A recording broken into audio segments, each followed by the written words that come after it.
equality and fraternity for the year 2047. With these words, धन्यवाद सभापति महोदय, आपने संविधान की डिबेट पे बोलने का जो अवसर प्रदान किया।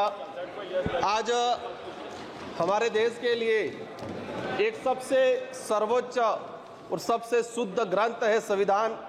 आज इस सदन में मैं पहुंचा हूं, कहीं न कहीं उस संविधान की मेहरबानी है और मेरे निर्वाचन क्षेत्र की जनता की मेहरबानी है।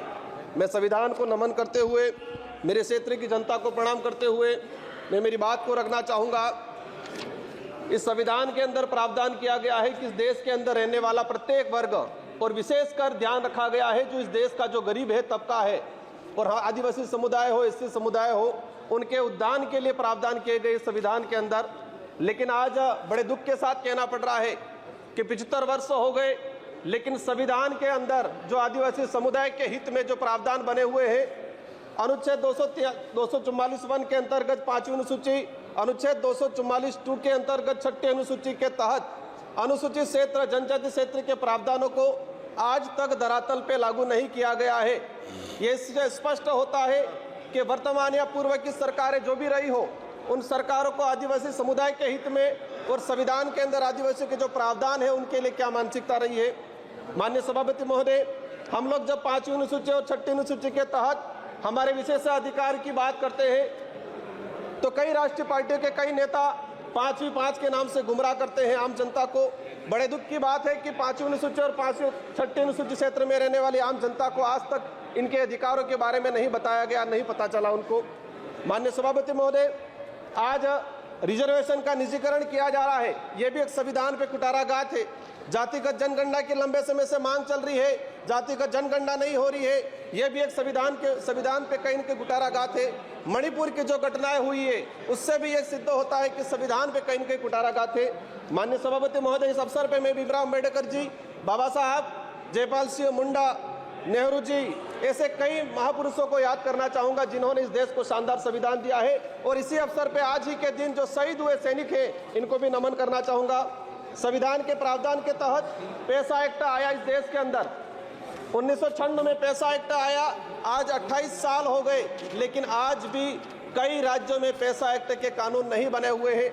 माननीय सभापति महोदय, पैसा एक्ट में प्रावधान है कि शेड्यूल एरिया के अंदर जो भी जमीन है, कोई भी उद्योगपति या कोई भी गवर्नमेंट लेती है तो उसको पैसा एक्ट की ग्राम सभा के तहत अनुमति लेना अनिवार्य है। लेकिन आदिवासी क्षेत्र के अंदर देखा गया है कि राष्ट्रहित के नाम से भूमि अधिग्रहण की जाती है, पैसा एक्ट को नजरअंदाज किया जाता है। हमने कई जगह देखा खनन के नाम पे पैसा एक्ट के तहत ग्राम सभा का बिना परमिशन के और लिया गया। कहते हैं राष्ट्रहित, आदिवासियों का घर उजाड़ के किसी उद्योगपतियों को जमीन देना कौन सा राष्ट्रहित है। आप देख सकते हैं, सबसे बड़ा उदाहरण है हसदेव का, जहां पर फर्जी ग्राम सभा गठित किया गया।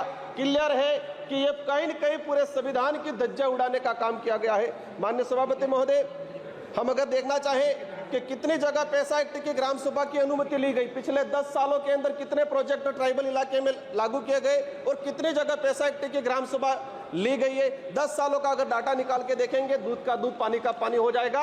और यह स्पष्ट हो जाएगा कि वर्तमान सरकारें हो या पूर्व की सरकारें हो, आदिवासी समुदाय के जो संवैधानिक अधिकार है उनके लिए कितने संवेदनशील है। माननीय सभापति महोदय, आज अगर हम बात करें, जब जयपाल सिंह मुंडा संविधान सभा की जब चर्चा हो रही थी तो जयपाल सिंह मुंडा ने कहा था कि आदिवासियों को लोकतंत्र सिखाने की जरूरत नहीं है, आदिवासियों से लोकतंत्र सीखने की जरूरत है जो हजारों सालों से जीता आ रहा है। और ये मानना पड़ेगा कि संविधान निर्माताओं ने भी जब देखा गया कि आदिवासी समुदाय की गण व्यवस्था, गमेती पटेल मुखिया की व्यवस्था, उसी को कहीं न कहीं अडोप्ट किया गया है। लेकिन आज लोकतंत्र में जिस तरह से तानाशाही हो रही है, ये कहीं न कहीं आज आम जनता, आम गरीब के लिए दिक्कत है। जल जंगल जमीन, आदिवासी जीवन का आधार है, ये बिरसा मुंडा जी और जयपाल सिंह मुंडा का कहना था। लेकिन आज उसी जल जंगल जमीन को उजाड़ा जा रहा है। माननीय सभापति महोदय, आदिवासी समुदाय को अपना अलग एक पहचान, पूर्वजों के त्याग बलिदान आधार पर आरक्षण का अधिकार मिला है। और देश की आज़ादी में अगर देखा जाए, सबसे अधिक अगर त्याग बलिदान दिया गया है तो आदिवासियों का त्याग बलिदान दिया गया है, लेकिन आज उसको नजरअंदाज किया जाता है। हाल ही राजस्थान की सरकार ने ST/SC की जमीन को गैर आदिवासियों के खरीद पर अनुमति देकर ST/SC के संवैधानिक अधिकारों पे कहीं न कहीं कुटाराघात किया है। माननीय सभापति महोदय, अनुच्छेद 243 ZC के प्रावधानों की धज्जियां उड़ाई जा रही है। आदिवासियों के संवैधानिक अधिकारों को लेकर सुप्रीम कोर्ट के कई जजमेंट आए। Samatha judgment 1997, Vedanta judgment 2013, Ramareddy versus state Andhra Pradesh 1998, Kailash बनाम महाराष्ट्र सरकार 11 जनवरी 2005। लेकिन आज तक इन सुप्रीम कोर्ट हाई कोर्ट के जो जजमेंट है वो आज तक लागू नहीं किए गए हैं। आप अपन निकाल के देखेंगे जितने भी जजमेंट आए ट्राइबल इलाके के हित को लेके आज तक उनको लागू नहीं किया गया है। माननीय सभापति महोदय, हजारों वीरों के बलिदान के बाद Chota Nagpur tenancy act 1908, Santal Pargana tenancy act 1949, Wilson rules 1837, ये जो जितने भी जो एक्ट आए थे हजारों लोगों ने अपना बलिदान दिया था, इसके बाद आए थे। लेकिन देखा गया है आजादी के बाद इन किसी भी एक्ट पे कोई प्रावधान नहीं किया गया है। माननीय सभापति महोदय, मैं लास्ट 30 मिनट में आपकी बात में समझ रहा हूँ, मैं अपनी बात को रखूंगा। हमारे देश की न्याय व्यवस्था की बात करें, धन्यवाद। एट्रोसिटी की जो बात करें, देश के अंदर इतनी एट्रोसिटी हो रही है। सभा की कार्यवाही शनिवार दिनांक 14 दिसंबर 2024 को प्रातः 11 बजे तक के लिए स्थगित की जाती है।